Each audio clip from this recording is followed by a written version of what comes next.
ሰላም ሰላም ውድ የተከበራችሁ የቻናሌ ተከታታዮች ሰላማችሁ ይብዛልኝ በያላችሁበት። ሁለት ወዶ አይሆንም የሚባል ነገር አለ እኮ። እኔ የሚገርመኝ ነገር እኔ በጣም ግራ እያጋባኝ ነው ይሄ ኤፍሬም ማለት ነው። ዛሬ ወደ እናንተ እየመጣሁት በጣም ገራሚ የሆነ ታሪክ ነው። እውነት በጣም ማለት የሆነ አሌለ ወንድ ልጅ በሴት ልጅ ላይ እንደዚህ አይነት ይሆናል የለ ተስፋ መስጠት እንደሌለበት፣ ሌላው ነገር ደግሞ የራሱ የምትሆነውን መምረጥ አስቦ መምረጥ የሆነ ቦታ መጀመር እንዳለበት እኔ እንደዛ ነው እኔ የማውቀው እንደዛ ነው። እና ኤፍሬም አሁን ላይ ምን እያደረገ እንደሆነ ለእኔ ብቻ ነው ግራ ይገባኝ። በጣም ግራ ያጋባል። ሲጀመር እንደው ኤፍ እንደው ቆም ብለህ እንትን ካልክ እንደው ከተመለከትክ እንደው ኤፍ እንትን ቤዝዬ እንደው ምርጫ ውስጥ የምታስገባት ሴት ናት። በጣም ይደብራል። እንግዲህ በባለፈው ጊዜ ኤፍሬም በጣም አናዷት ነበረ ለቤዛ። ያው ስለ እድላዊት አንዳንድ ነገር ነግሯት ነበረ። በዛን ጊዜ ተበሳይታ ብስጭጭት ብላ ሄዳ ነበረ በሰዓቱ። ከዛ በድጋሚ እሷ ደግሞ ከዚህ ይህንን ፍቅርን ይዛ መታ ከሱ ጋር እንደነበረች 7 ወር ከርባን እንደነበረች በጠፋችበት ሰዓት እሷ አጠገቧ እንደነበረ ምናምን ነገር ነግረው ነበረ።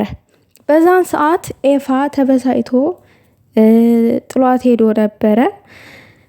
ነገር ግን ዛሬ ሁሉም ነገር መቋጨት እንዳለበት እና ኤፋ ደግሞ ማንን ምርጫ ማድረግ እንዳለበት ሁለቱንም ጠርቷቸው ፍቅርንም ቤዜንም መጣች።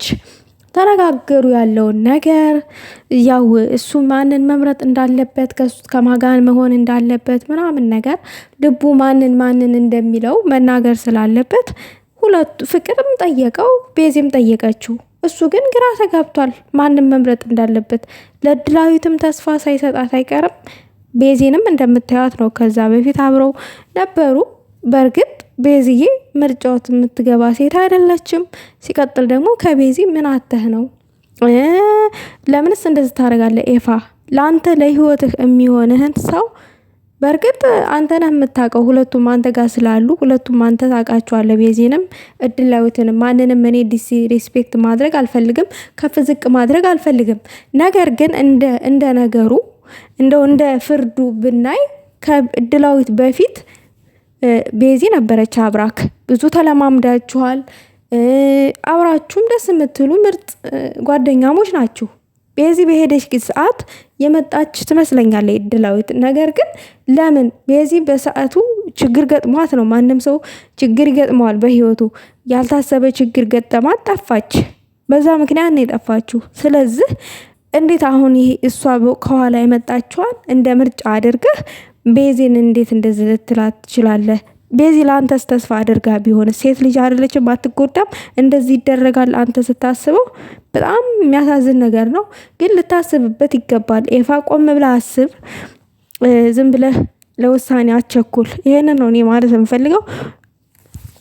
ፈተና በዛብህ ምናምን ላልከው ኤፋ ምንድን ነው ፈተና የበዛብህ? ምንም የበዛብህ ፈተና የለም። አንተ ልብህ ግራ ተጋብቶ ነው እንጂ ምን ፈተና በዝቶብሃል እንዴ? ቤዝዬ ስትመጣ ቃል እኮ ገብተላት ነበረ። አብረን እንኖራለን ማለት አብረን እንኖራለን ሳይሆን በማንኛውም ሰዓት ከጎንሽ ነኝ፣ በማንኛውም ሰዓት ከጎንሽ ነኝ ብለህ ተስፋ ሰጥታት ነበረ። በማንኛውም ሰዓት በጎንሽ ነኝ ብለህ ተስፋ ከመስጠት ይልቅ ይችሊ ካጠገብህ እንዳለች ከዚህ በኋላ አዲስ ህይወትን እንደመሰረትክ ለምን እውነቱን አልነገርካትም? ለምን የውሸት ተስፋ የውሸት ዓለም ታኖራታለክ? ሴት ልጅ አይደለች እንዴ? ይችስ እድላዊት ለምን ትጎዳለች? ሴት እኮ ናት። ሁለቱም ሴቶች ናቸው እንዴ? ተስፋ አሁን ይቺ እድላዊት ተስፋ እንደሰጠሃት አብራችሁ እንደምትቀጥሉ ምናምን ነገር ነው የሚያሳየው ሁኔታዋ ማለት ነው። ግን በጣም ያሳዝናል። ኤፋን ታንተ እንደዚህ የማንጠብቀውን ነገር አታደርግ እባክህ። እንትን ህይወት ደግሞ በምርጫ እኛ መርጠናት ሳይሆን ፈጣሪ የመረጠንልን ነው የምንኖረው። በእርግጥ ያው አንተ የፈቀድከውን ፈጣሪ ሲፈቅድልህ እንደዛ ነገር ማለት ነው። እና ቤዜን እንደዚህ ባታስከፋት ኤፋ ጥሩ ነው። ይሄን ነው ማለት እንፈልገው። ቤተሰብ በጣም ነው እየተበሳጩትኝ።